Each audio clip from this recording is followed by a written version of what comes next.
Bonjour à toutes. Aujourd'hui on se retrouve pour faire une petite création sur le thème de Pâques.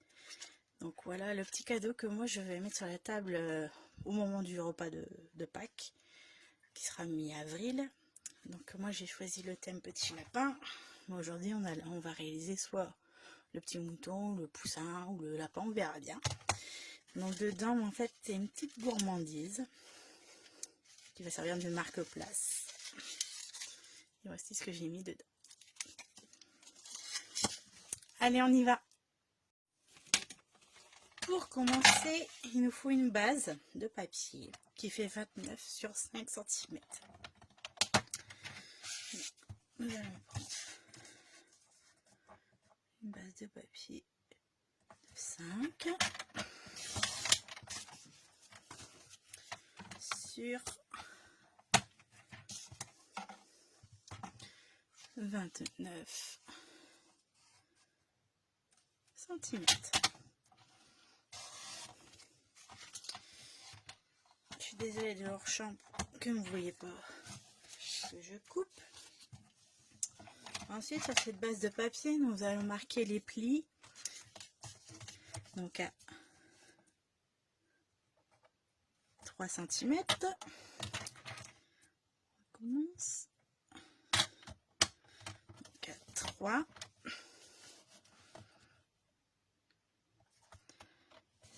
6. 12 et demi.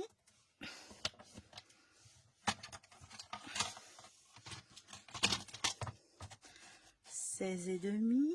Donc 16 et demi, il se trouve ici maintenant. 16 et demi, 23.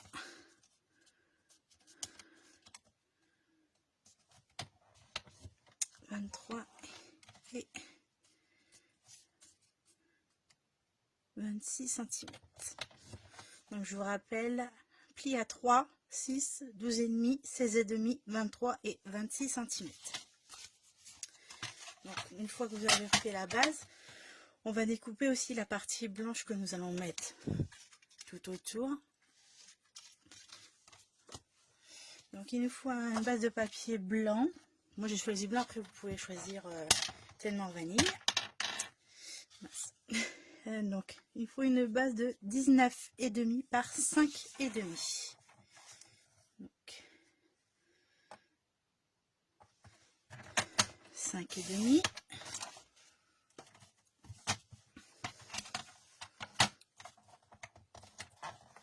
Par 19, je vous ai dit.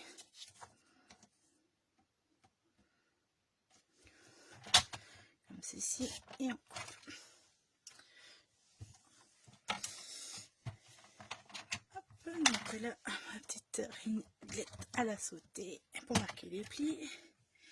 Je la remets en place. Voilà. C'est en place. Donc sur ce bout de papier, nous allons marquer les plis à 1 cm. Donc, 1.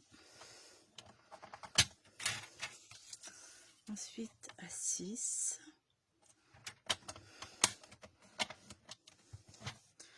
À 10.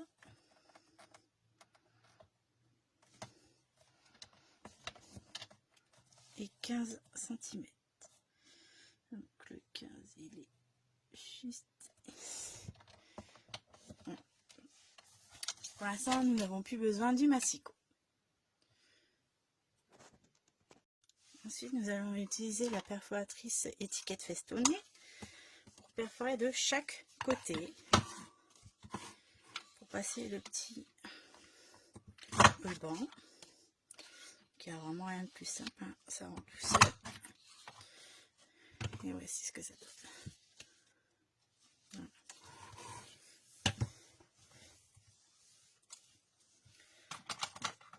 Bon, nous allons bien marquer les plis. Moi je les marque déjà à l'avance, même si on va faire un pli montagne, un pli vallée. Je les marque tous dans le même sens.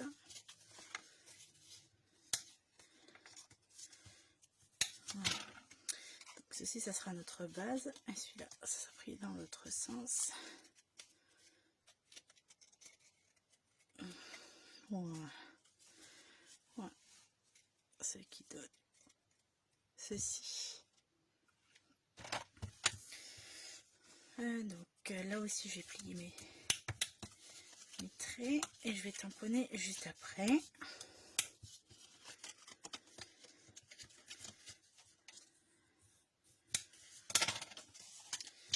De ce fait, je vais utiliser ce set de tampons là et je vais utiliser tiens, le petit poussin, le petit poule, ça changera, j'aime bien.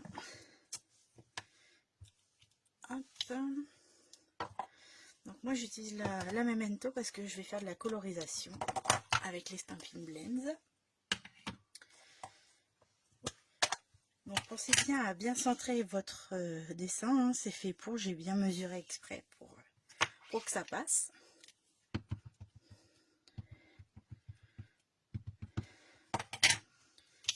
Donc moi je l'ai tamponné 2 fois, une fois de chaque côté. Magnifique. Franchement j'adore ce set de tampons. Il est magnifique ce piou-piou.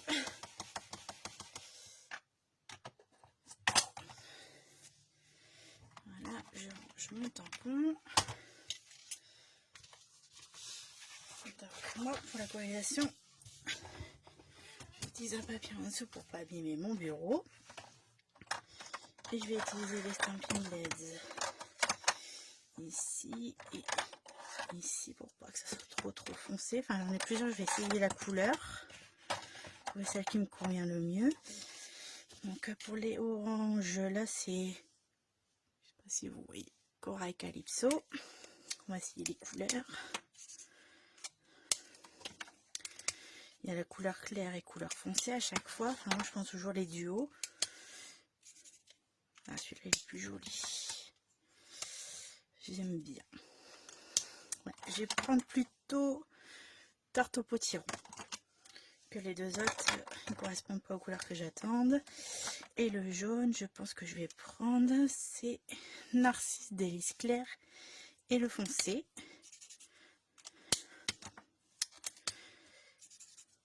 Ouais, je crois que ça va être ça. Ces deux-là.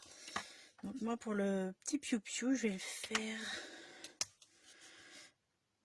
comme ça. Je vais commencer par les petites couleurs. Foncé, moi j'aime bien commencer par le foncé et atténuer par le clair. C'est peut-être pas forcément la bonne technique, mais moi c'est celle que j'arrive le mieux pour l'instant. Donc je fais comme ceci.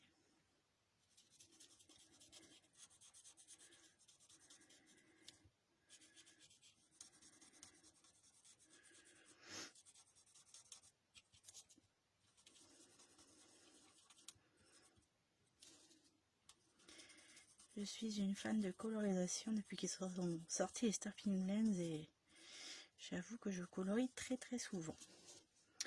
C'est magnifique, je l'adore. Il est trop beau. Donc là, je vais utiliser le Narcisse Délice foncé. Je vais marquer des zones d'ombre.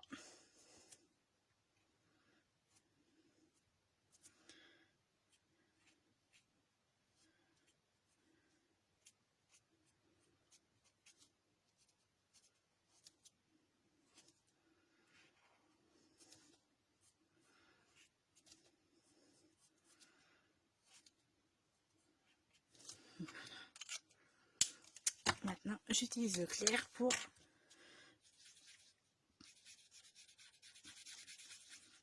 atténuer un peu le foncé et que ça donne un peu de contraste à ce dessin. Donc vous voyez que là j'utilise la pointe la plus épaisse parce que j'ai beaucoup de choses à coloriser, mais pour faire tout ce qui est ombrage ou qu'il y a des petits détails, j'utilise la pointe la plus fine.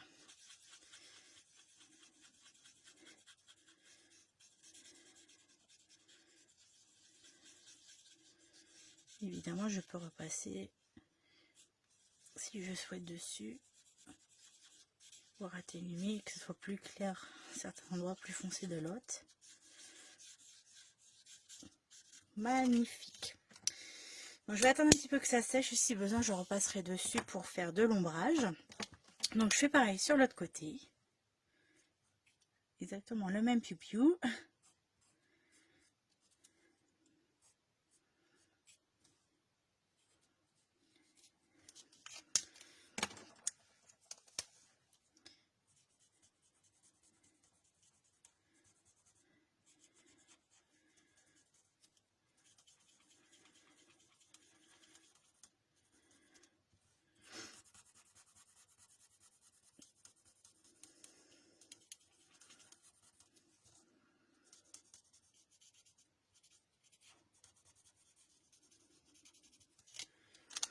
Déjà, si je parle pas beaucoup, mais quand je colorie, je suis assez concentrée.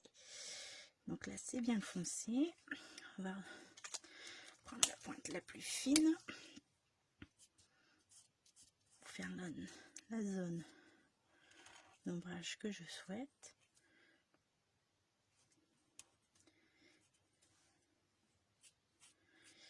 J'essaie de refaire à peu près les mêmes zones d'ombre que j'avais fait sur l'autre.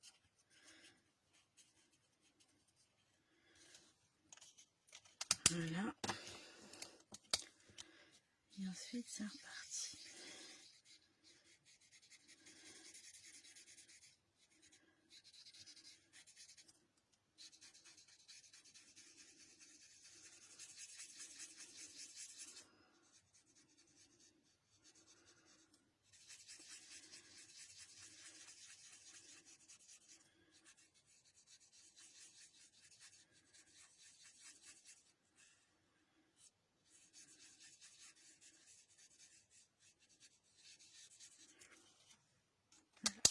Donc là, je vais repasser un peu sur du foncé parce que je trouve que c'est trop clair à mon goût.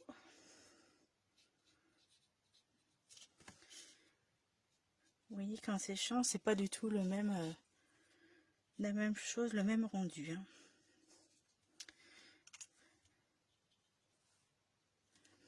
Bien sûr, on peut repasser dessus. Donc là, faites attention. Je repasse avec la mine épaisse, mais il faut aller très très doucement. Pas dépasser. Même si on dépasse, on peut rattraper le coup avec le blanc pour effacer notre bêtise.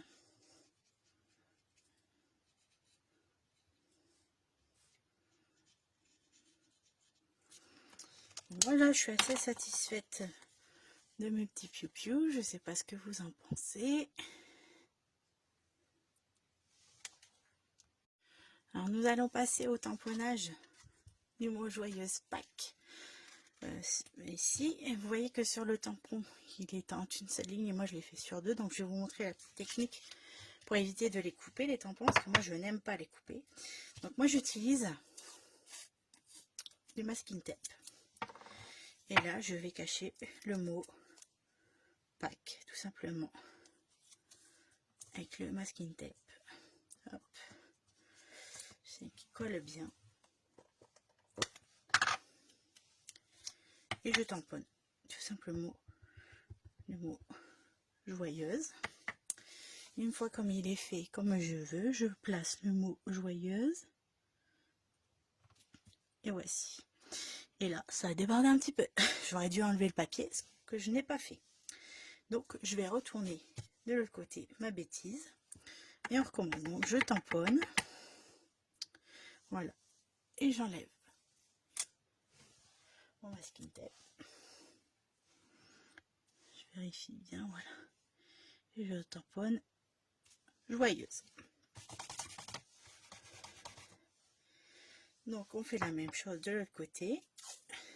Évidemment, alors moi je vous montre un côté, je ferai après. Donc là, je cache le mot joyeuse pour coller. Si ça veut bien rester en place, tamponner le mot Pâques, j'enlève.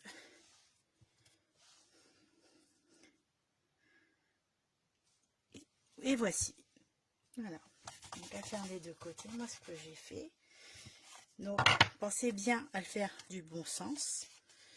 Et là, le faire dans ce sens-ci. Hein. du masking tape cache le mot Pâques. On tamponne le mot joyeuse. N'oubliez pas de retirer votre masking tape. Vous placez votre mot. Parfait. Un petit nettoyage. On recommence. Bon, c'est sûr, c'est pas très équitable au niveau du masking tape, mais au moins c'est la seule solution que j'ai trouvée. Ou alors il y a la technique du post-it aussi qui fonctionne bien. Bon, Pâques. Et on va dessous et c'est parfait. Passons à l'assemblage. Donc moi je mets du double face sur le petit côté ici.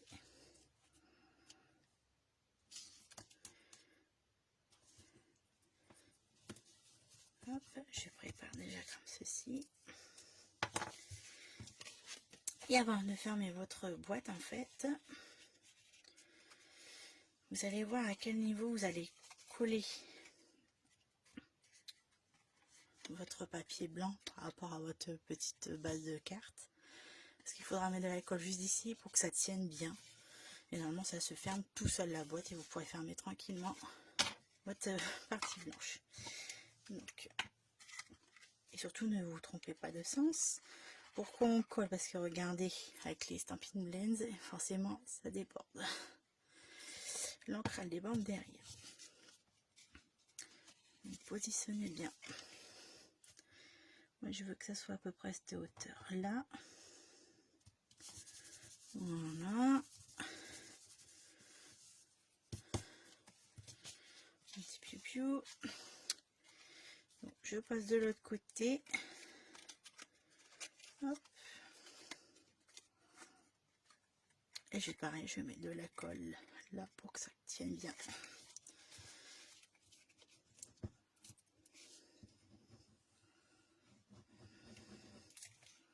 Pas besoin de mettre excessivement de colle. Cette colle là, elle prend très vite et elle tient très bien. Elle est repositionnable aussi. Voilà, comme ça vous avez un petit espace en bas pour entre-apercevoir votre petit chocolat que vous allez mettre dedans ou vos bonbons, ce que vous voulez. Donc pour moi là ça tient, je vais enlever la bande de ruban.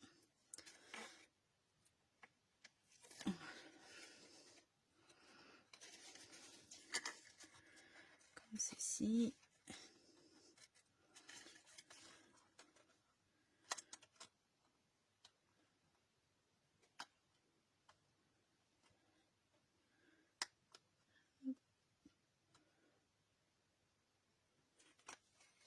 Parfait.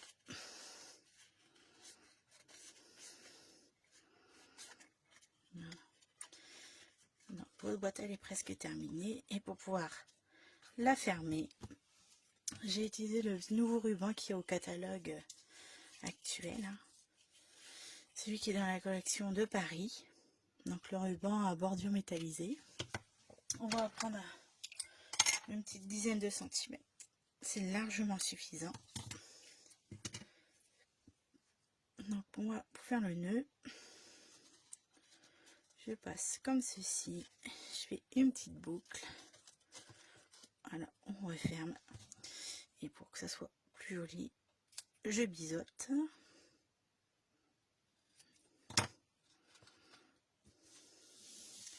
Et voici, le projet est terminé. J'espère que ça vous a plu et je vous dis à bientôt!